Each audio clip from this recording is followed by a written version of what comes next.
দেশে সাম্প্রতিক আইনশৃঙ্খলা পরিস্থিতি নাজুক হওয়ায় চারপাশ থেকে স্বরাষ্ট্র উপদেষ্টা লেফটেন্যান্ট জেনারেল অবসরপ্রাপ্ত মোহাম্মদ জাহাঙ্গীর আলম চৌধুরীর পদত্যাগের দাবি উঠছে। কেননা তার দায়িত্ব নেওয়ার পর থেকেই দেশে চুরি, ছিনতাই, ডাকাতি, হত্যা, ধর্ষণ ও মবের মতো গুরুতর অপরাধের মাত্রা বেড়েই চলছে। এমন পরিস্থিতিতে খুব চাপে আছেন স্বরাষ্ট্র উপদেষ্টা। পরিস্থিতি সামাল দিতে তাই প্রতিদিন সংবাদ সম্মেলন করে তার মন্ত্রণালয়ের এবং সরকারের অবস্থান তুলে ধরছেন।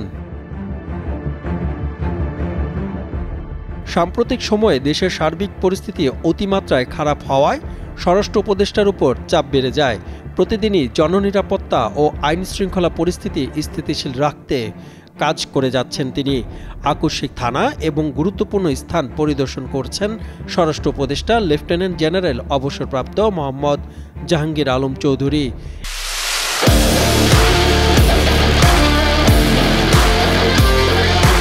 এরই ধারাবাহিকতায় সোমবার ভোরে রাজধানীর কয়েকটি থানা পরিদর্শন করেছেন স্বরাষ্ট্র উপদেষ্টা।